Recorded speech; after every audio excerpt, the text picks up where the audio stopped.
Hey guys, my name is Leonard and welcome back to the TF56 channel, and today we're going to be doing a tank review and my honest opinion on what I think is the best tier for tier tank in the game, the T54E2 Shark. Now, this tank is a tier 8 American heavy tank, it's a premium, and it's one of my favourite tanks in the game. I have pretty good stats in it. It's one of my most played tanks. I think it's in the top 10 of my most played tanks, and it's definitely one of my favourite tanks to take out if I'm having a bad day because I know comfortably that I can win multiple games in a row on the trot no matter what if I'm playing this tank. So if we take a look at the stats here, so off the bat it's a heavy tank, tier 8, it's got nice hit points, and the main characteristic about this tank is its turret armour. The front having 240mm, it's pretty much impenetrable to anything you're coming up against at tier 8 or 7, as long as it doesn't have a proper tank destroyer gun like say on a ISU 152 or maybe some of the German tier 8 premium tank destroyers such as the Scorpion or the what's the other one? But yeah, so when this tank is hull down, the only weakness you're going to have is this rather large hatch on the top of the tank, which, I mean, in the games you're about to see, you can see that it can just be averted by wiggling the turret and using the gun depression this tank has. If we go down to the gun, we can see 2200 DPM, not bad for a heavy tank at tier 8. 8 seconds for 310 alpha damage is very respectable, and it will do you well in a hull down situation, especially with the dispersion of the gun, which unlike say the 252Us and the other Russian heavy tanks you'll be coming up against at this tier, it has a very nice accuracy, very higher mid-range of about 0.326, and this is where the tank comes into its own. It has got 10 degrees of gun depression, which really allows you to use those ridges and hide that upper plate that is the upper hatch, sorry, that is sticking up at the top of the tank. And when going hull down in this tank, you don't even need to go fully hull down, as the front plate here, although it only is here 155mm, which is respectable, as you can see, it is at quite the angle. So when using these 10 degrees of gun depression, it is basically a flat side, which is very useful on many ridges, a couple of which you're going to see in the games today. So, maneuverability. This tank is incredibly maneuverable for the fact that it is a heavy tank and it's got this gun on it. So 40 kilometers an hour forwards is incredible. Reverse speed doesn't matter, you're not going to be doing much of it. And the average speed, just how much it accelerates really. Nice, fast, decent. The turret turn, that doesn't matter. Hull turn 37 can help you get out of situations if you do get caught out by a medium or a heavy tank. And that's all the stats there are. So in this tank, my stats are very nice. I've got 374 battles and keeping almost a 70% win rate. Not quite there. Would like to be there. But you can see, like, bearing in mind I am a 56% player, it's definitely above my average, and it's above my average damage as well, 2.1k. So it's definitely a good tank. I play well in it most of the time. But first, before we do that, I'm going to show you how I do set up my Shark as someone who does have quite a lot of games in it. I decided, well, when I got the tank, I got it in the winter auction, the Christmas auction a couple of years ago. Definitely, if it pops up this year, it's definitely one of the ones to buy. I bought this in the Dracula in the 2020 winter auction. So, for my camo, I ran the Shark camo. It's definitely one of the better looking legendary camo out there, with the shark on it, and almost like marks of excellence down the side of the barrel. Very nice. I like to run my consumables because I'm on PC. I use 1, 2 and 3 keys, so I can use my repair kits with either 1 or 3 and then adrenaline with 2. I don't like to take an engine power boost because I don't think it's necessary on this tank, because it's manoeuvrable enough to get to the battlefield in time without the need for the engine power boost, it will still be faster than most Russian heavy tanks, and Germans especially. So for the provisions, I like to take, as standard on pretty much everyone's tanks, the 2 colas to increase DPM, increase pretty much everything really, and then the fuel to just get that extra little bit of speed as we go around. So ammo, I personally like to run quite a bit of premium ammo in my heavy tanks, because you're going to be dealing with tanks with thick armour, and in my experience you're not going to unload 25 shots in a game, so it's better to have too much premium ammo than too little in my experience. Not much high explosive, you're dealing with heavy tanks, and if I were to splash with this lower caliber compared to, say, the 122s you're facing at this tier, high explosive shell, it's not going to be doing very much damage. I'd rather take the chance with the fairly high pen APCR that this gun comes with. For the equipment, I like to take a gun rammer, because it's 0.6 off your reload. It can make all the difference in brawling situations, anything like that. It's just definitely useful to have in game. Improved modules, it's a choice between these two. You can take what you want, but brawling, that minus 20% of damage from ramming, if you go flying into a brawl, that can save you 50 to 100 hit points, I'd say, possibly, depending how hard you go in. But it's definitely useful, can save you some hit points that can always become crucial if the game does come down to the wire. I like to run optics, because you're not going to be sitting still very much in this thing. Even when you're on the ridges, you want to be moving forwards and backwards to make your weak spots harder to hit, always on the move in this tank. So I take the supercharger just because I want that extra shell velocity, so I don't have to calculate and like factor in the shell velocity as much when I do take my shots. Don't need to pre-aim. I like to take improved assembly, because that's 111 extra hit points that you wouldn't have otherwise. Definitely more useful to have, in my opinion, than the 4% extra armor you get from enhanced armor. I like to take an engine accelerator, because it gives you like the extra engine power as well, so increased top speed over the controls. And I like a vertical stabilizer personally, because it's just better. Like in this tank, you don't want to be aiming all the way in, you're going to be sat still for too long, so it's better to just have your gun aim quicker than to have it aim smaller, in my opinion. I take enhanced tracks, just fixing tracks faster, always useful if you run out of repair kits. Don't really need the toolbox, because not many of your modules are going to be getting damaged, hopefully. And then the high-end consumables is useless, never buy it, not worth it, in my opinion, unless you do have some credits to waste, which I kind of do, but, you know, it is what it is.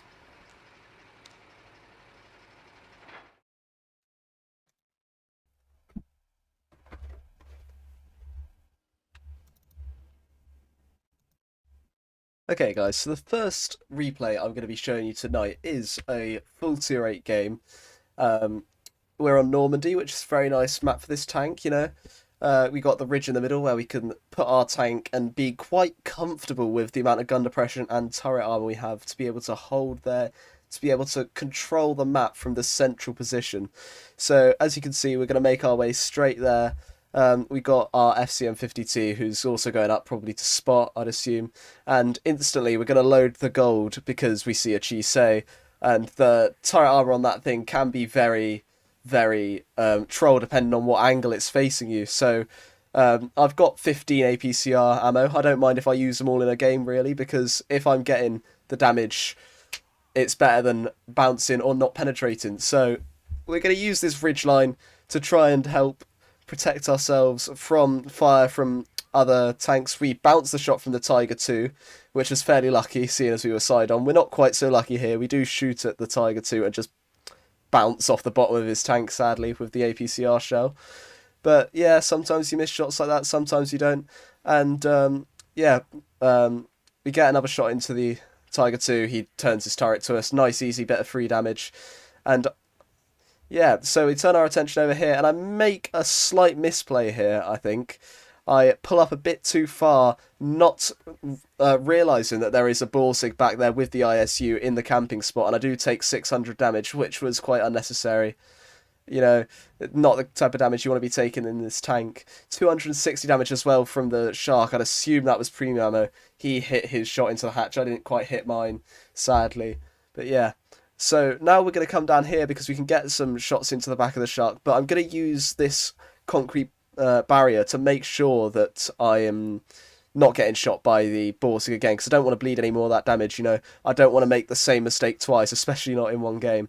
So I'm constantly checking, making sure that I'm not visible to where the Borsig and the ISU will be. I bounce another unnecessary shot off the enemy Shark there.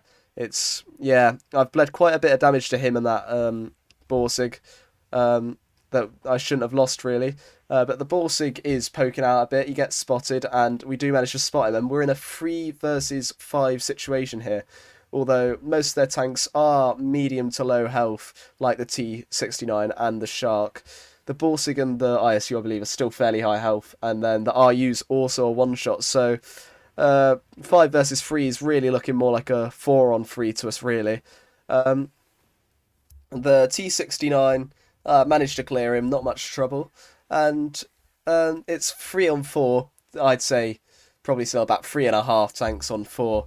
Hopefully we don't have too many issues with this, really, because it's not looking like too difficult a game. The ISU kills our friendly TVP, which obviously we don't want. But I decide I'm not going to push, because, you know, one of these guys hits me. If the other guy hits me, I'm done for. So I managed to get a max roll into the ISU, actually. Very nice indeed. The Shark is still down there. He's a one-shot.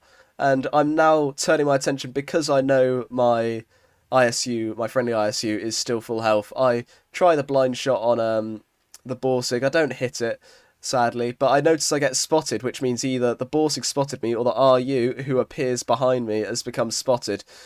He bounced a HE shell off the back of my tank. The HE on the RU is very good. If you are playing the RU, I do recommend whacking 15 to 20 HE shells in it. It has got high explosive plastic, so it gets very good pen. Same with the German Bulldog. So we're going to push on this RU here. I missed this shot very unnecessarily, very sadly.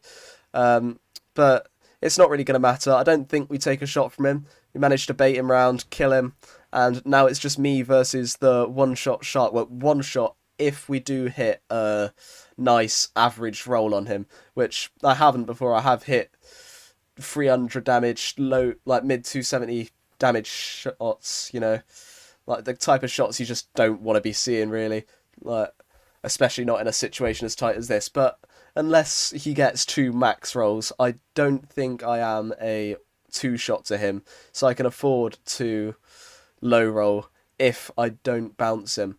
But the rest of this game is fairly boring. We're just chasing him around the map. And yeah, by the end of the game, I pull over this ridge, and I believe I spot him at some point just here. And yeah, just kind of head towards him, win the game, kill him. Nice game. Enemy Shark played very well. Sadly, he just didn't have the hit points left at the end of the battle to combat us. Not a special game on my part, really. I just wanted to show you how you do want to play the Shark on that ridgeline at the start of the game, and how you kind of want to be playing it in the later game, trying to get into positions where you can get a side shot on your enemy. So 3.5k damage, 1.1k blocked, 3 kills, and a first class medal for our efforts. I think we were top of the team, I believe. Yeah, top of the team. The enemy Shark played very well indeed. So GG to him. He was a very good player. And I'll show you the next game now.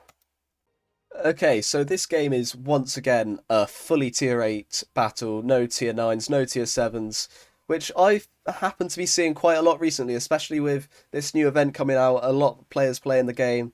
And yeah, tier 8 is usually fairly packed. It's usually one of the most popular tiers, but even more so at the moment.